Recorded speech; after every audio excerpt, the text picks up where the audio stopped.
This is Colin Hendra from Witch Hazel, and you are listening to the Wild Man and Steve Show. You are about to listen to the intersection of faith, talk, and music. The Wild Man and Steve Show starts right now.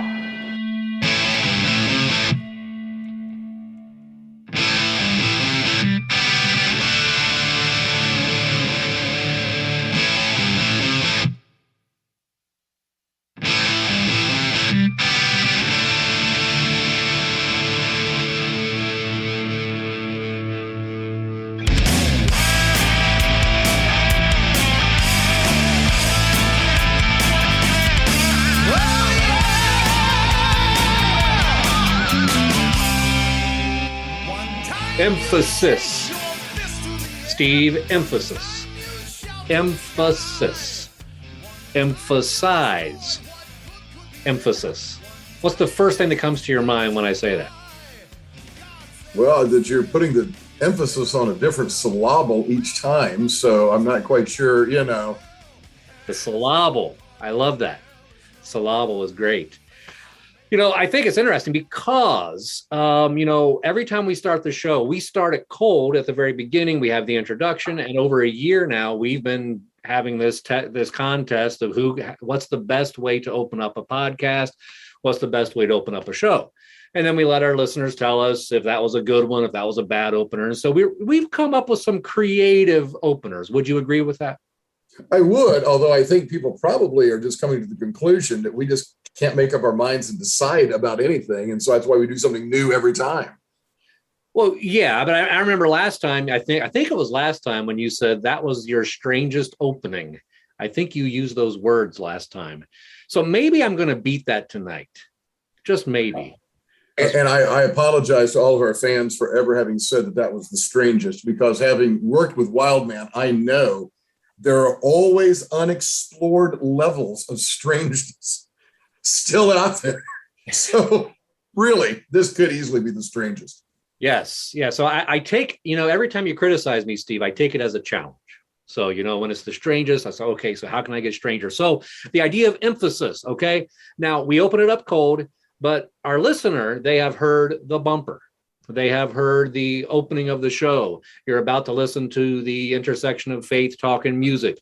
And then they hear the Wild Man and Steve show starts right now. So it would be very redundant if we were to say, welcome to the Wild Man and Steve show, because they've already heard it several times.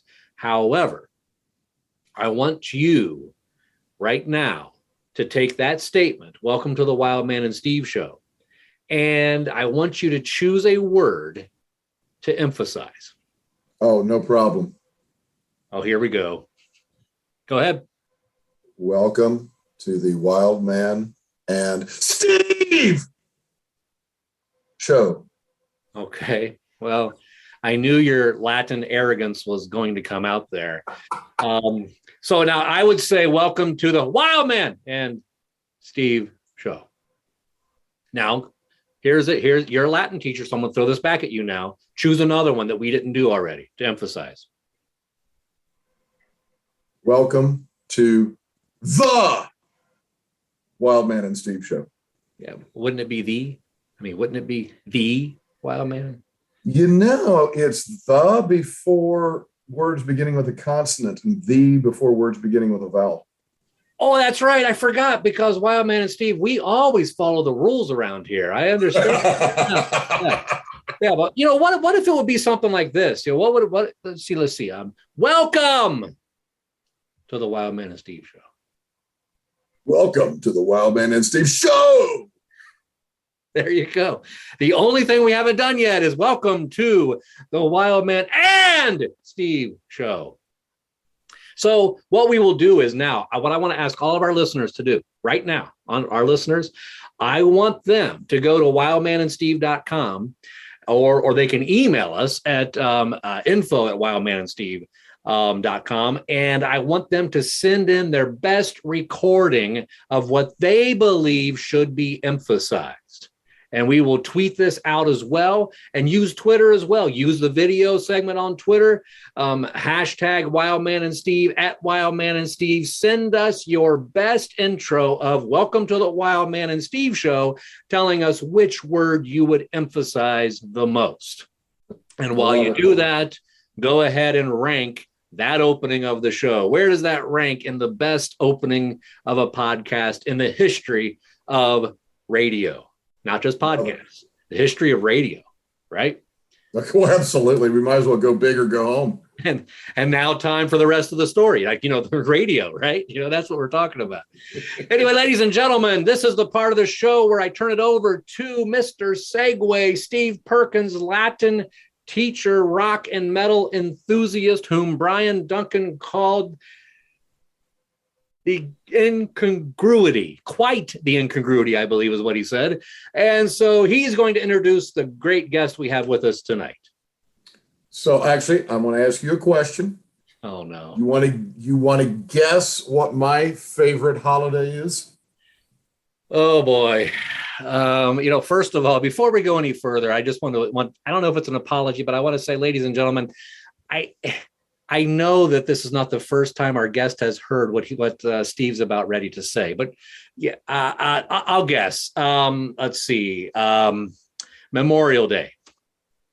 No, that is incorrect. I figured you were going to guess like Arbor Day or something for me. No, seriously, my favorite holiday is absolutely truth now, is Easter. I love Easter because it's the resurrection of our Lord Jesus Christ. I mean, it doesn't get any better than that. And what is so cool is you can read about that glorious resurrection. You can read them in all the Gospels. You can have like the Matthew Easter story. You can have the Mark Easter story. You can read it in Mark. You can have the John Easter story. You can read it in the Gospel of John. You can even have the Luke Easter story. We didn't have time, but we should have had a drum roll for that last one right there. When you said so? We could even have the Luke Easter story. Ladies and gentlemen, I guess that'll be the subtitle of this show, is the Luke Easter story, because with us, you've known him from the band Tourniquet, and you've also known him from his solo career. Luke Easter is with us tonight. 1, 2.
So, how are you doing, Luke? And welcome to the program.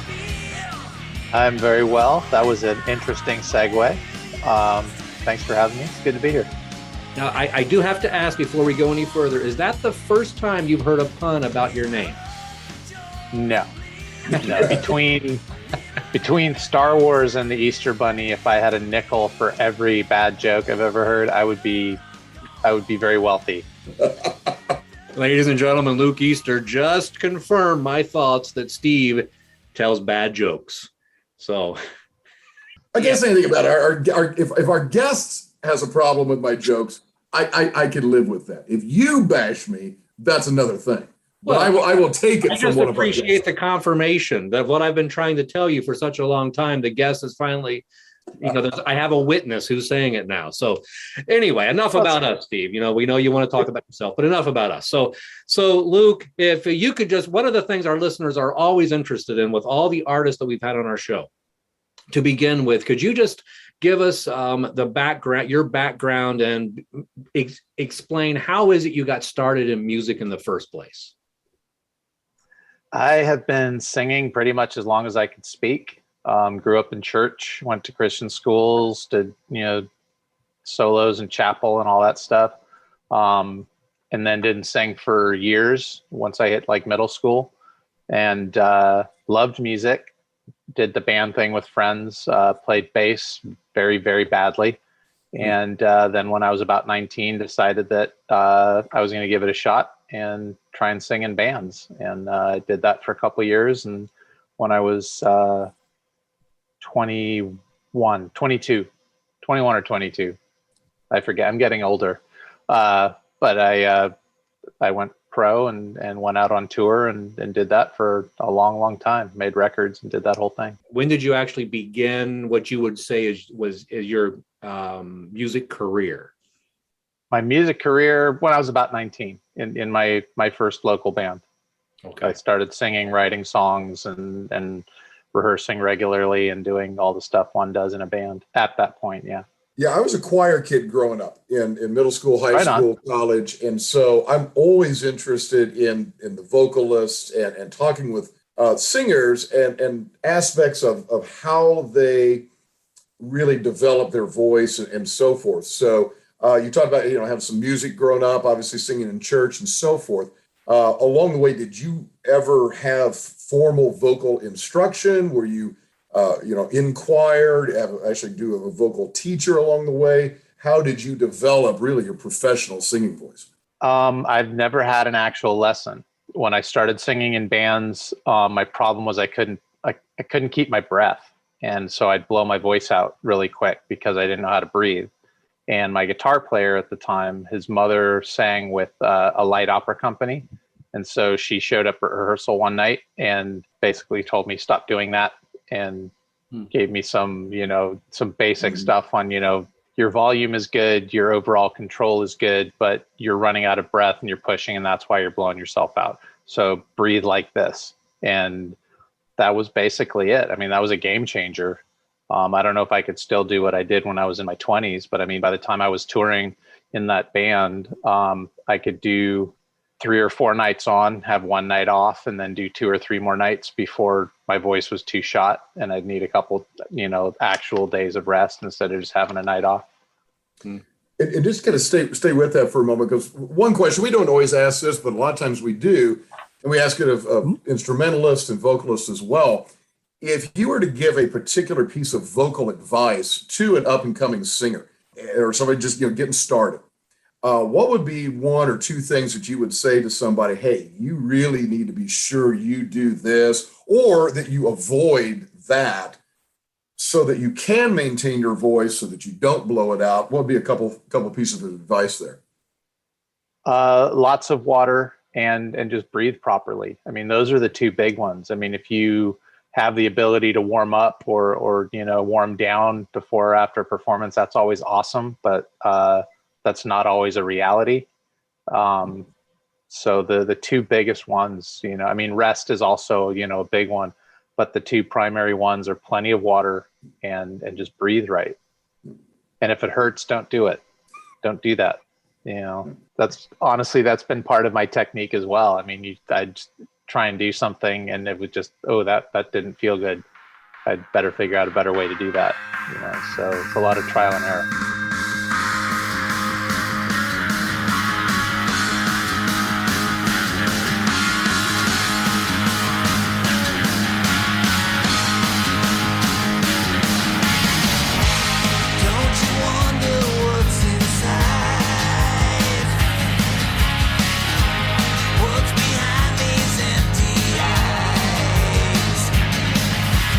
Can't you see I'm just like you?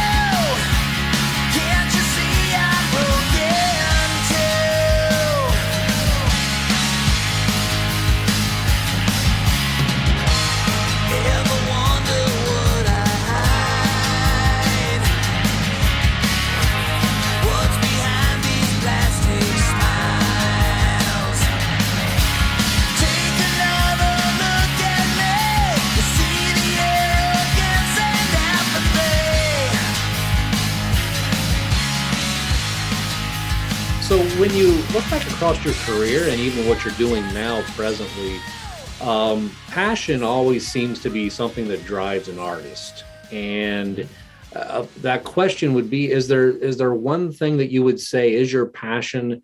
And along with that is also the question, what is your favorite part of being an artist? What do you enjoy the most? We've had guests on who say that one even said one time their most favorite thing to do was being on stage and giving everybody high fives. That was just that presence on the stage kind of a thing. So what is your passion, and what's the most favorite thing you enjoy about being an artist? I think my passion, honestly, is the creative process of it. Because I mean, everything's been done before. There's nothing new. So everything, especially like in Western music, because it's become so pervasive, the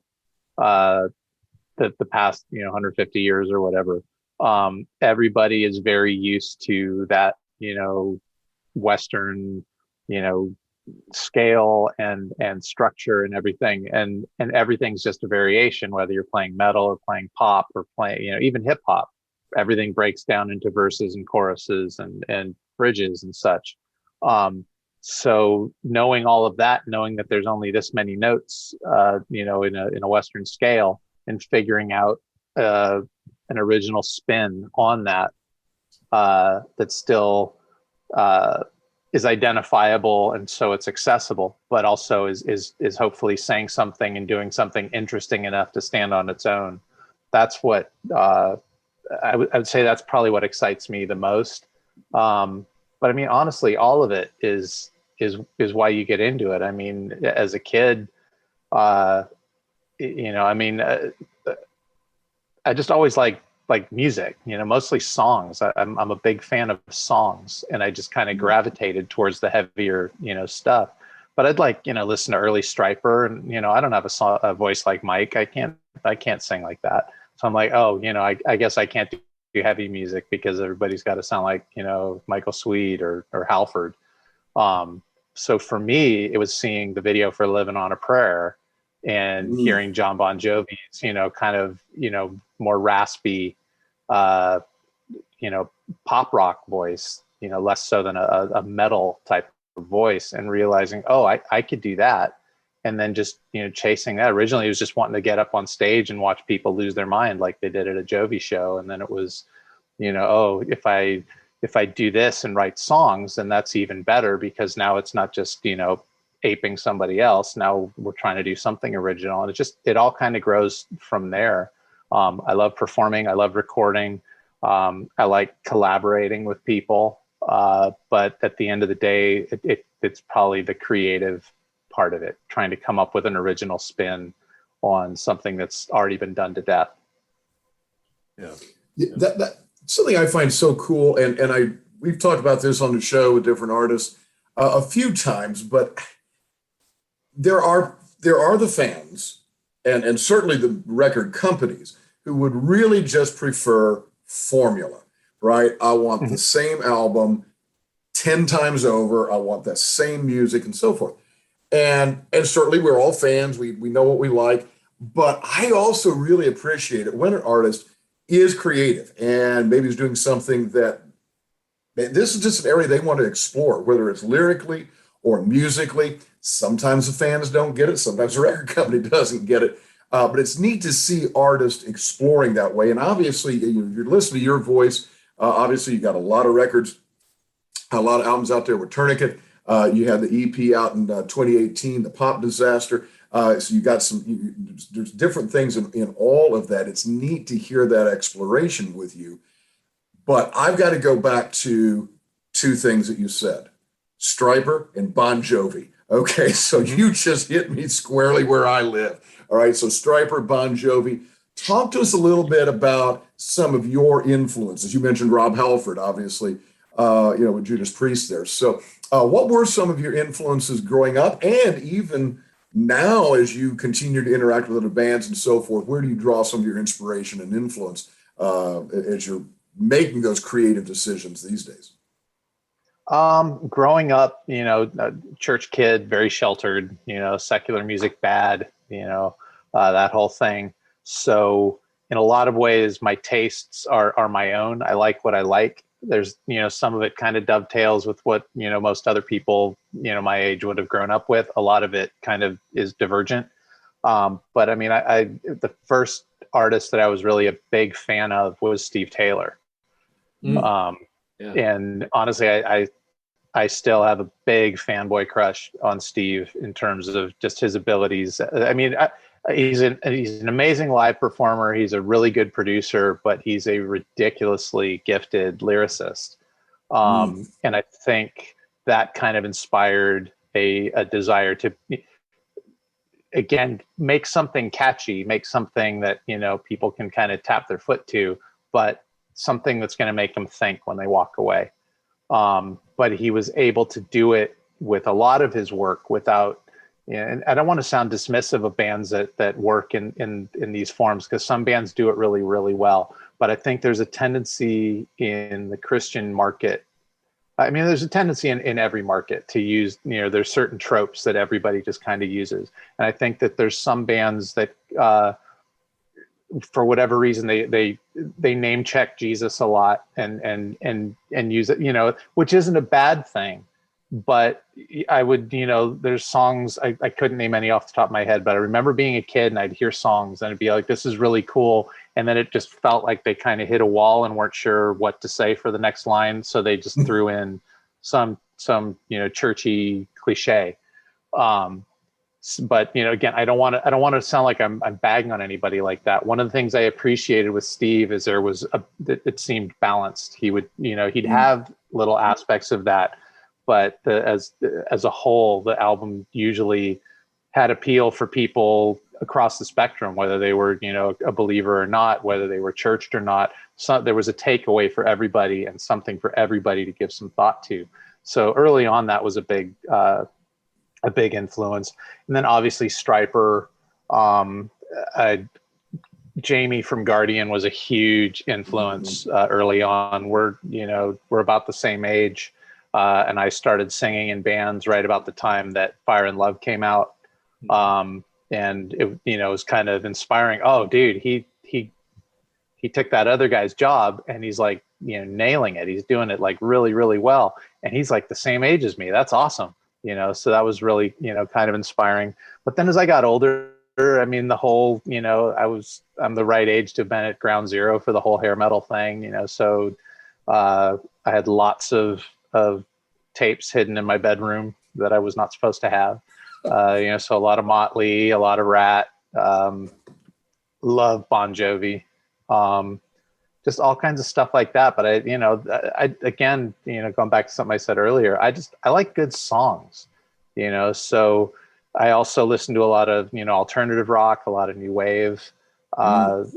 If it had a decent hook and I liked the singer's voice, I could be into it. So, I mean, if you went through my iPod or checked out my CD collection, you'd see everything from, Bryan Adams to the Spice Girls to, anything that's come out in the last 50 years, I probably have at least a little bit of it.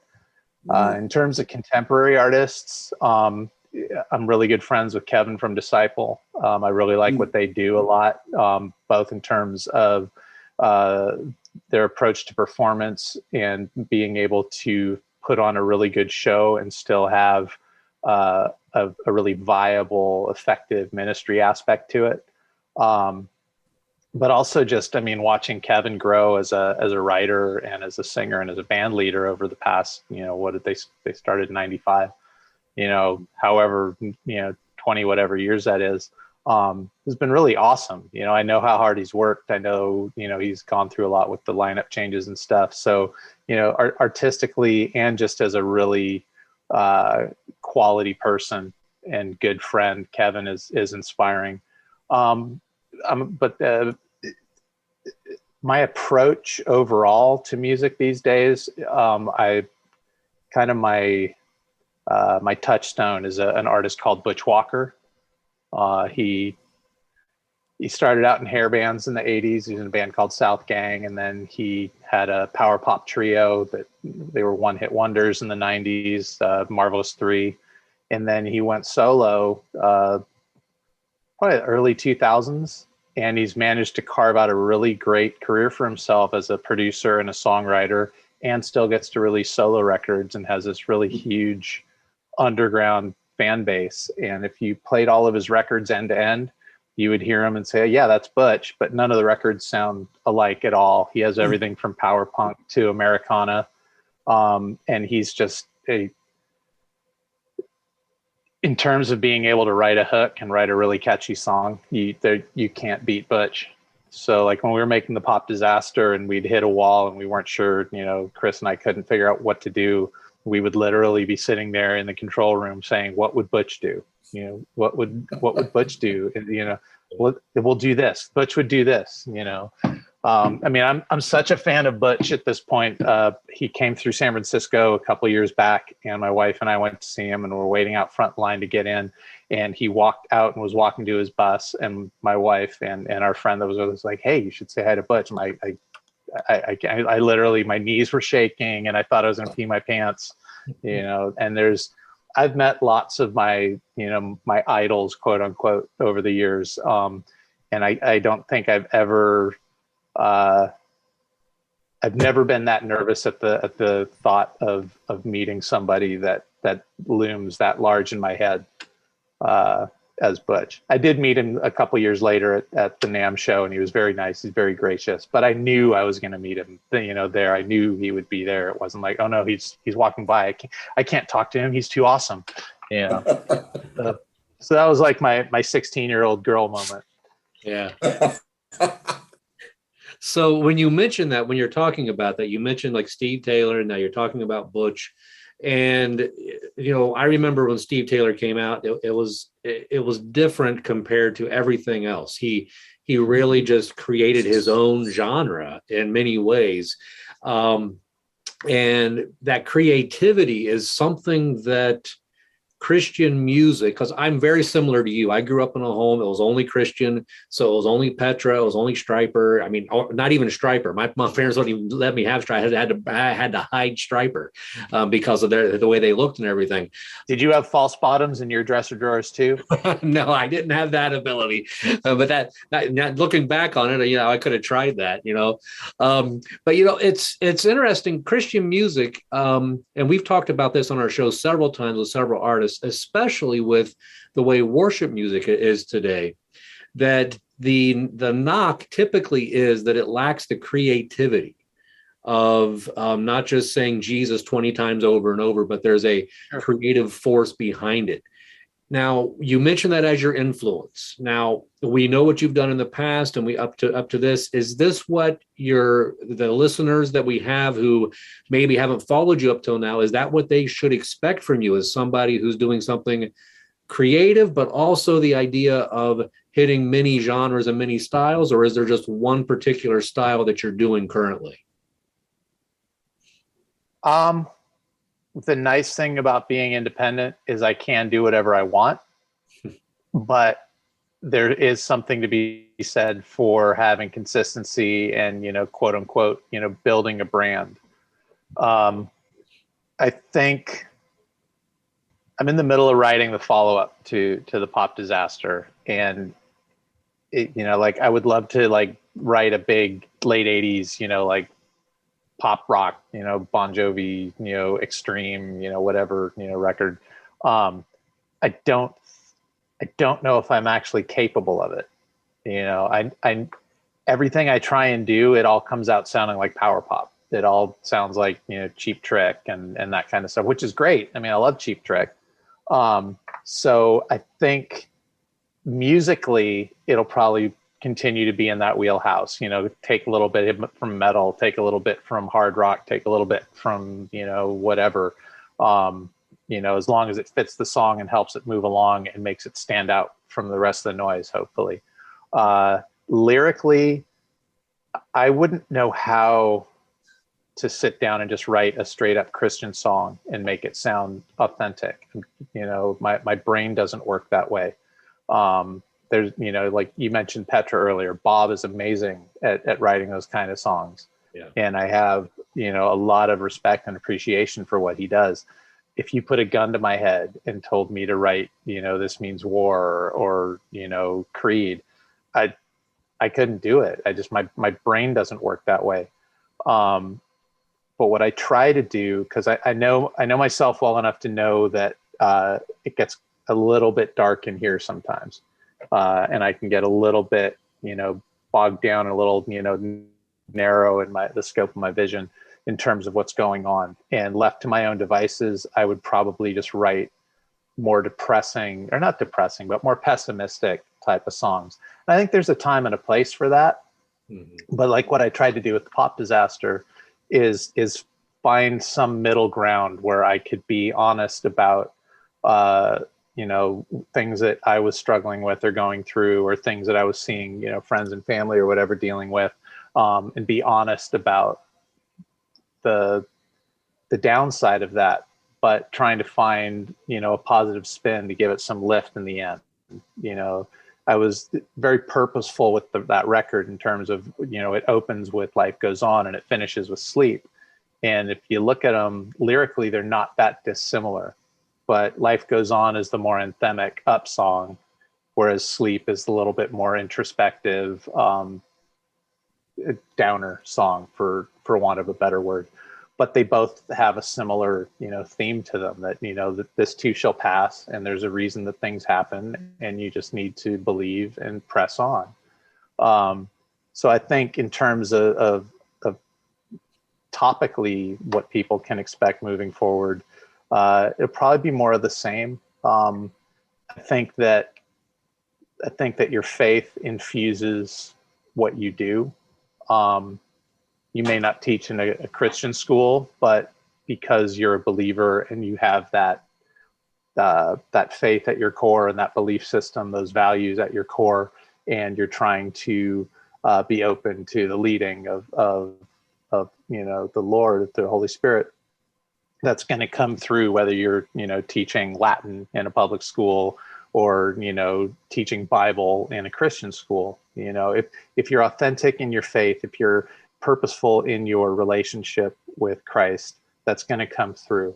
So I very much believe that. So I just apply myself to trying to write good songs and trust that what I believe, what I value, who I hopefully represent at some level, is coming through in what I'm writing, and that what I'm writing has enough commonality that it'll bring people into the conversation. Does that make sense?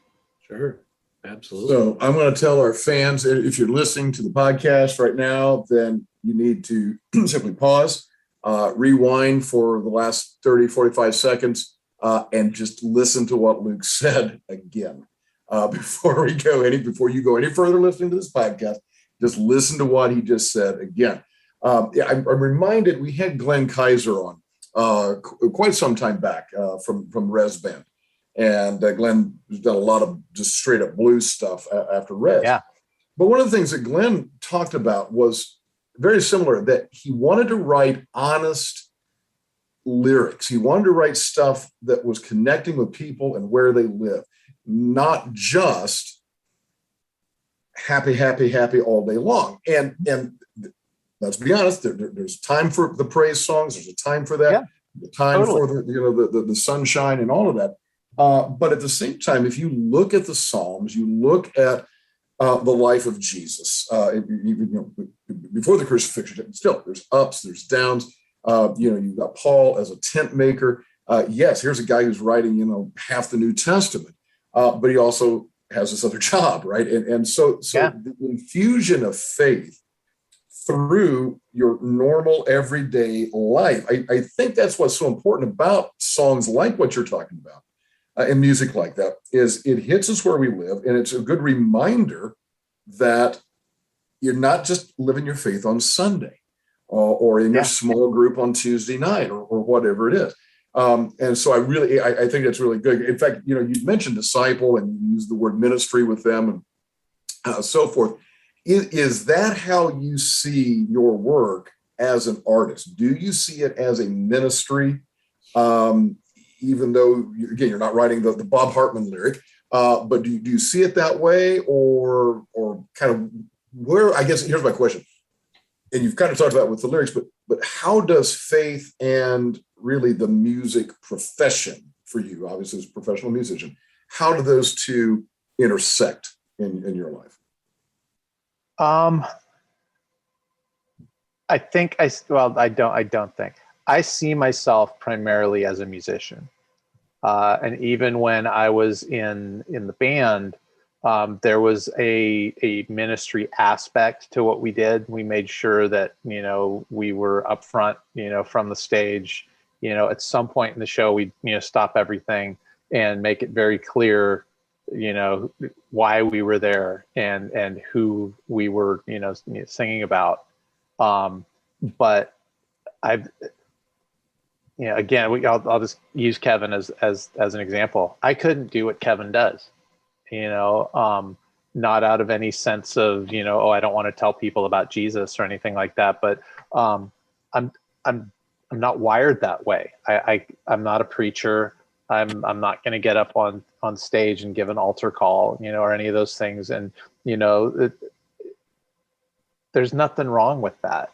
I mean, if you build houses for a living, and you're stopping every 5 minutes to, talk to your crew or talk to, your client about the Lord, you're not really going to get that house built in a timely fashion. And you're probably not going to be building houses very long. So just build houses. And if you get the opportunity, strike up a conversation and expand on what it is, you believe and what you feel.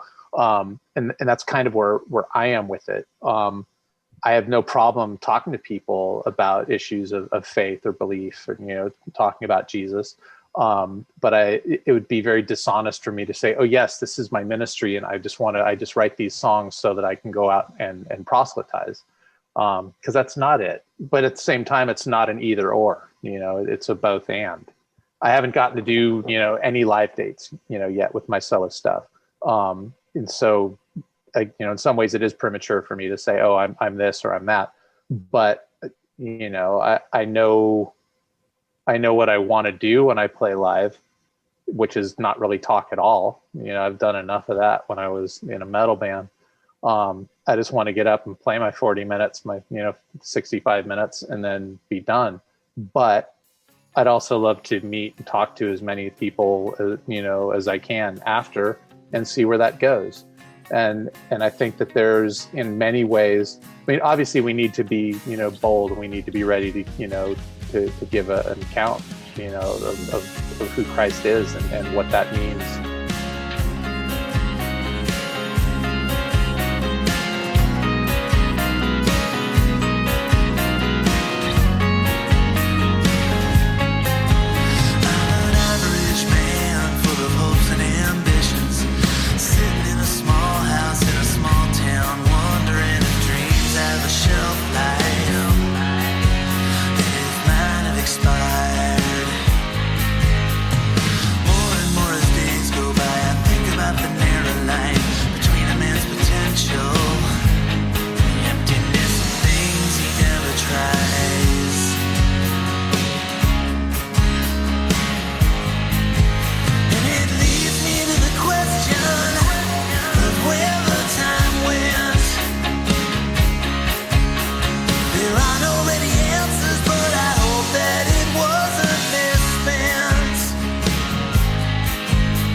I think that there's as much value in context to just being accessible and having a conversation as there is in getting up and doing an altar call or in the middle of a show. Neither one, I don't think either one is better approach than the other. I think they're both just as viable, and I think that it's like so many things in Christianity.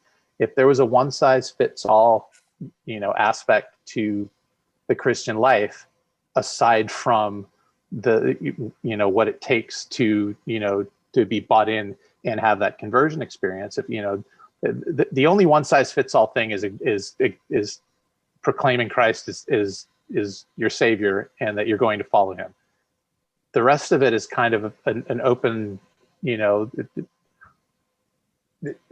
I feel like I'm saying this all wrong, but you understand the point I'm making? You know, no, absolutely. I love that. And I do think a lot of the fans that we would have who would listen to our podcast are probably going to think along those lines anyhow, because people who like this style of music are already kind of out there and kind of think of it in some different ways. But a mutual friend for Wildman and me, and a fellow that we mentioned a lot on this podcast, is evangelist and apologist Mark Middleburg, and his good friend, a lot of people know his friend Lee Strobel very well. And I think both these guys would say this exactly the same thing. It's about finding that natural style, how God has wired you. Mark wrote a book back in the 90s called Becoming a Contagious Christian. And it was a great book and kind of a training thing to how do you find your natural style? Not everybody's Billy Graham, right? Not everybody's going to do that. Some people are more invitational. Some people are more service-based. Some people are more that direct proclamation. And it's kind of discovering that style. And by the time this podcast comes out, Mark will have released his new version of that book. It's called Contagious Faith. And that's the whole idea, is finding your way, how God has wired you. And you're absolutely right. The one thing that is one size fits all is Jesus. It is that relationship with him. But how you go about it, Jesus didn't even perform the same healing in the same way. Right. We talked about it. Sometimes he would heal with a word at a distance. You know, one time he spit and made mud on a guy's eyes, you know, and it's all kinds of different ways of doing it. You look at the gospel writers, you look at the rest of the New Testament authors, Peter, Paul, they didn't write the same style. No. So I think that's exactly right. So obviously a lot of good conversations can be had at the merch table or afterwards. Sure. Absolutely. Yeah. So no, I think you said that very well. I think it gets used as an excuse for not following through on ministering to people, but it's a quote. I think it gets attributed to St. Francis a lot, but proclaim the gospel and when necessary, use words. I do think that's a cop out sometimes, that people use it to, excuse bad behavior. But I do think there's some truth to it too, It's plain to see that some things never change. If I came back in a million years, chances are you'd still be sitting here, collecting thoughts and crafting clever speeches, ready to pontificate at anyone who'll lend a willing ear. Can't still mix fact with fiction. Does your own voice still make you smile? Those echoes are the sound and no one listening. Ambitions made you blind. Your life's a cautionary tale. How to die alone and broken. How to die alone and broken.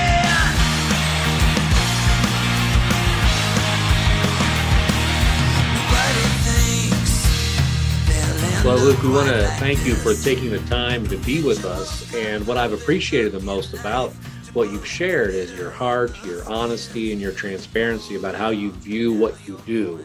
A couple things we want to ask that our listeners are always interested in.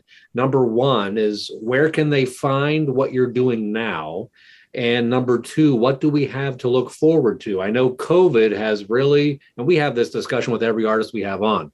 I know COVID has killed a lot of the touring and a lot of the concert dates. Do you see that a possibility in the future?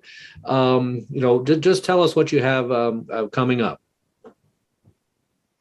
I had a very interesting conversation earlier this week about some potential live dates. I have to follow up on that, see what that's going to take, because I still have to put a band together.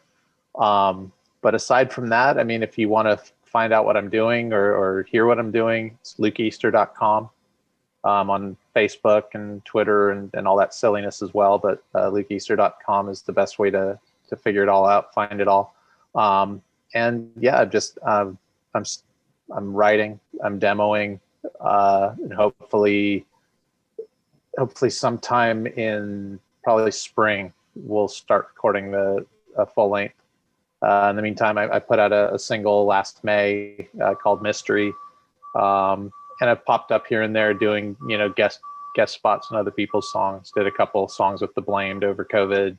Wrote a song with George Ochoa that I doubt is ever going to see the light of day, but I thought it was pretty cool. And yeah, just keeping busy. Yeah, well, good. Yeah, Wild Man, before we, I can tell that you're wanting to wrap some things up. But I have to ask a question that's been burning since this Zoom started. So for our fans, we record via Zoom, and so we're all looking at each other, seeing each other. And Luke, behind you on the wall, you've got a framed Amazing Spider-Man That's not cover. mine. Can you tell us a little bit about? Are you just a Marvel freak? You're a Spider-Man nut? I mean, what's the story behind that? That is not mine. I love comic books. I love Marvel. Spider-Man is probably my least favorite character, aside from Superman. I'm a Batman guy. I'm an Iron Man guy. Yeah, I'm primarily a Batman guy, but I do prefer the Marvel universe in terms of movies. all right. Well, But yeah, I'm in a warehouse. I'm a graphic artist during the day, so I'm sitting up in the Gotcha. loft where I work, and my coworker hung that up there because he likes it. Gotcha. Now, Okay. just a quick follow up before we go. You mentioned Batman and Marvel. I just got to throw this out there. How about the Lego? Are you into the Batman Lego movie? You know what? I did like the Lego Batman movie. It was awesome. You can't go wrong with Will Arnett. You know. Well, hey, once again, we want to thank you for being on the show. And ladies and Thank gentlemen, you. LukeEaster.com, you'll find out everything that he's doing. And after hearing this, if there's anybody out there who is not a fan or is not interested, I'm sure they're going to be interested after hearing your heart and after hearing how you view what you do and how you view how God uses it. And that's just great. So we want to thank you. Thank you so much. I had fun.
Sure. Now, a couple things we ask all of our artists before they go. Number one is if you could give Steve the fee that we mentioned. I think it was $250 for the hour. I think something like that. If you can. He told me it was like $500. Oh, well, we have a half price sale today. Oh, okay. Yeah, going on. Yeah. It's half price Thursday. Now, Yeah.